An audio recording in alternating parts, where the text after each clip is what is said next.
Comienza la mañana hoy 16 de septiembre del año 2023 en curso y 61 de Acuario. En el nombre del Cristo, en su gracia y misericordia, que su paz en Él, de Él y con Él, sea derramada sobre nuestros espíritus, sobre nuestros cuerpos, para que así seamos partícipes de la luz y en ella y con ella nuestra vida sea plena, próspera. Amén. Preparo, transmito y edito dentro del marco de Superando Nuestros Límites a vosotros, la audiencia, el mensaje número 4 de este mes de septiembre, anhelando, claro está, que en la misericordia divina de ese espíritu de sabiduría que resplandeció y resplandece desde la aurora y desde el amanecer de la vida, sea manifiesto en nosotros, dándonos la comprensión, el entendimiento y la voluntad de vivir la enseñanza crística gnóstica que compartimos, para que así podamos despertar nuestra conciencia y también lograr la iluminación y la autorización íntima del ser. Por el Cristo, por el Cristo, por el Cristo a triunfar. Cuando nacemos, nuestro primer aliento manifiesta la vida, que ya internamente manifiesta en la multidimensionalidad del espacio del universo, penetra nuestro cuerpo físico, la esencia, a través de ese aliento. Esto es impresionante porque la esencia deviene de las dimensiones superiores de la naturaleza, en este caso del mundo búdico, del mundo causal, y penetra el cuerpo físico por vía aérea, es decir, utiliza la parte tridimensional del aire, porque el mundo es multidimensional, y en esa parte físico-química, quiero decir, se incorpora la parte interna de la esencia y lloramos. Y si no lloramos, nos dan un toque para que lloremos y expresemos que estamos vivos. Entonces vemos dos cosas interesantes, al menos aquí en Occidente, que para vivir físicamente necesitamos dos shocks. Uno natural, que es el del aliento, el del aire. ¿Por qué? Porque interesante saber que el órgano que está intacto para recibir la vida es los pulmones, porque los demás de alguna manera funcionaron dentro del vientre. Entonces, el segundo shock, que no es muy natural, pero que se requiere por contingencia, es el de que nos den una impresión, es de que nos den, dijéramos, un golpe, un contacto, para que nosotros manifestemos nuestra vida. Pero en este caso se requiere igualmente del llanto, que es lo que primero manifestamos. Ese llanto es verbo. Entonces vemos una relación entre el aliento, la conciencia, el verbo y la vida. Todo esto requiere entonces comprensión de parte nuestra en el resto de la vida.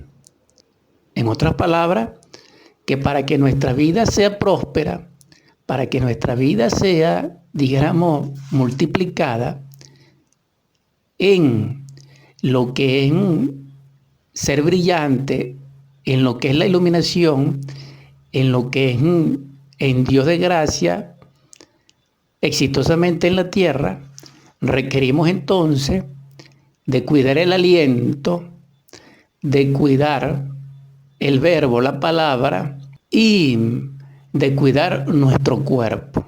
Entonces, en este caso, el cuerpo sería el templo, el verbo sería el oficiante y el aliento sería la gracia de Dios que deviene y que nos conecta con el todo, dijéramos. Entonces, claro está que la vida no es físico-química, sino que es multidimensional, multifactorial, que es íntegra, ni siquiera aislada. Si concebimos así la vida, cambiaremos nuestra forma de pensar, rectificaríamos el estado en que nos encontramos y comprenderíamos definitivamente que la conciencia es el fundamento de la vida y es la que nos libera de la muerte a través de la muerte del yo.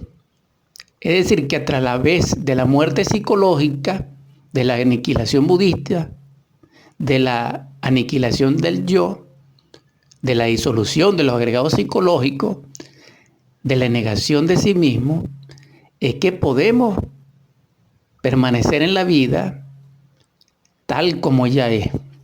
Entonces, esto es uno fundamento de la gnosis crística y del cristianismo gnóstico primitivo. Negarse a sí mismo es el imperativo categórico de ley y de mandato que el Cristo nos dio. Entonces, ¿cuándo la humanidad manifiesta la vida verdadera? Cuando el Cristo desciende a ella. Pero cuando el Cristo desciende a ella, le enseña lo que es la muerte. Y esta palabra es cierta porque confirma lo que dije y lo que han dicho todos los maestros. Y cuando digo, lo dije, es dando como testimonio, como predicando. No ensalzado en otro aspecto, no, sino que cumplo con la transmisión del conocimiento. Entonces, hermanos, hermanas, solo trabajando con la conciencia y en la conciencia es que podemos penetrar en los misterios de la luz. Es que podemos, dijéramos, establecernos en la luz y en la iluminación y así lograr la cristificación, la budeidad, la cristalización del ser en nosotros y lograr la autorización íntima del ser. Ciertamente, para trabajar con la conciencia y sobre la conciencia, requerimos de un gimnasio especial y existe afortunadamente y es la misma vida desde el punto de vista relacional. Y también esto implica claramente los estados oníricos cuando nuestro cuerpo físico reposa en el lecho.